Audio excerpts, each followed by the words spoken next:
भाइयों और बहनों, ये परिवार चलित, परिवारवादी, परिवार के लिए जीने मरने वाली पार्टियों विकास की भी विरोधी है और विरासत की भी विरोधी है। आपने देखा होगा कि कांग्रेस राम मंदिर से कितनी नफरत करती है।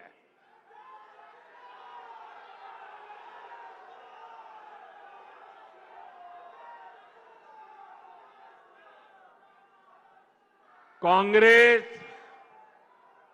और उनकी पूरी इकोसिस्टम अगर कहीं मुंह से राम मंदिर भी निकल गया तो चिल्लाने लग जाती है, रात दिन चिल्लाती है कि राम मंदिर बीजेपी के लिए चुनावी मुद्दा है। राम मंदिर न कभी चुनाव का मुद्दा था, न चुनाव का मुद्दा है और न ही कभी चुनाव का मुद्दा बनेगा। अरे राम मंदिर का संघर्ष तो तब से हो रहा था जब भाजपा का जन्म भी नहीं हुआ था।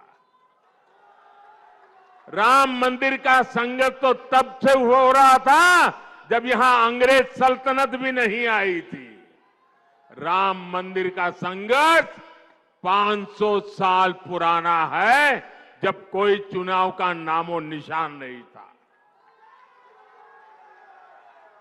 जब विदेशी आक्रांताओं ने हमारे मंदिर तोड़े तो भारत के लोगों ने अपने धर्म स्थलों को बचाने की लड़ाई लड़ी थी।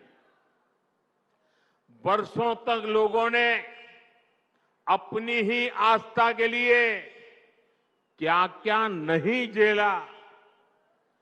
कांग्रेस और उसके सहयोगी दलों के नेता बड़े बड़े बंगलों में रहते थे, लेकिन जब रामलला के टेंट बदलने की बात आती थी, टेंट पर जो ताड़पत्री वो बदलने की बात आती थी, तो लोग मुंह फेर लेते थे, अदालतों की धमकियां देते थे। बारिश में रामलला का टेंट टपकता रहता था और रामलला के भक्त टेंट बदलवाने के लिए अदालतों के चक्कर काटते रहते थे। ये उन करोड़ों अरबों लोगों की आस्था पर आघात था जो राम को अपना आराध्य कहते हैं।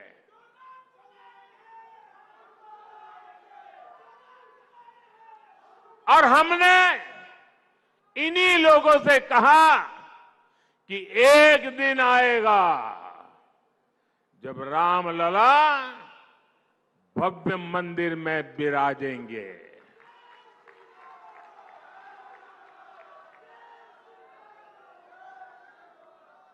और 3 बातें कभी भूल नहीं सकते। एक, 500 साल के अविरत संघर्ष के बाद ये हुआ है। आप सहमत हैं? 500 साल के अविरत संघर्ष के बाद हुआ है। आप सहमत हैं? दूसरा, पूरी न्यायिक प्रक्रिया की कसौटी से कस करके, न्याय के तराजू से तोल करके अदालत के निर्णय से काम हुआ है। सहमत है? तीसरा, ये भव्य राम मंदिर सरकारी खजाने से नहीं, देश के कोटि कोटि नागरिकों ने पाई पाई दान देकर बनाया है। सहमत है? जब उस मंदिर की प्राण प्रतिष्ठा हुई,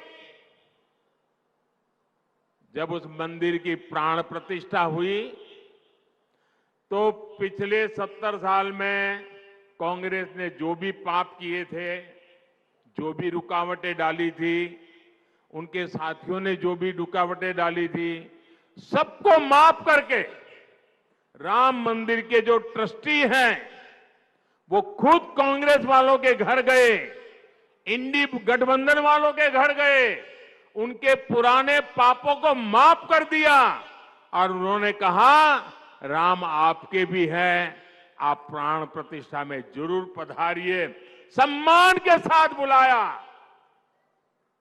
लेकिन उन्होंने इस निमंत्रण को भी ठुकरा दिया।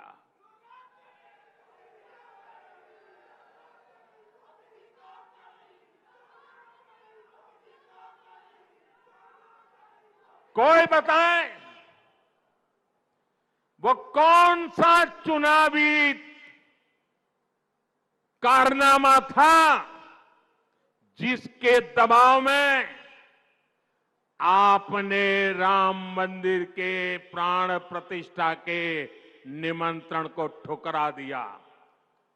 वो कौन सी चुनावी खेल था कि आपने प्राण प्रतिष्ठा के पवित्र कार्य को ठुकरा दिया? ये कांग्रेस वाले, इंडी गठबंधन वाले, जो इसे चुनाव का मुद्दा कहते हैं, उनके लिए चुनावी मुद्दा था, देश के लिए ये श्रद्धा का मुद्दा था, ये धैर्य की विजय का मुद्दा था, ये आस्था और विश्वास का मुद्दा था, ये 500 वर्ष की तपस्या का मुद्दा था। मैं कांग्रेस से पूछना चाहता हूं, आपने अपनी सरकार के समय दिन रात जब इसका विरोध किया, तब ये किस चुनाव का मुद्दे के तहत आप कर रहे थे? लेकिन आप राम भक्तों की आस्था देखिए, मंदिर बना तो ये लोग इंडी गठबंधन वालों के घर प्राण प्रतिष्ठा का आमंत्रण देने के लिए खुद गए। जिस क्षण के लिए करोड़ों करोड़ों देशवासी ने इंतजार कर रहे थे, आप बुलाने पर उसकी तरफ देखने नहीं गए। पूरी दुनिया के राम भक्तों ने आपके इस अहंकार को देखा है, आपकी चुनावी मनसा को देखा है। ये चुनावी मनसा थी कि आपने प्राण प्रतिष्ठा का निमंत्रण ठुकरा दिया। आपके लिए चुनाव का खेल है। एक किस तरह की तुष्टीकरण की राजनीति थी।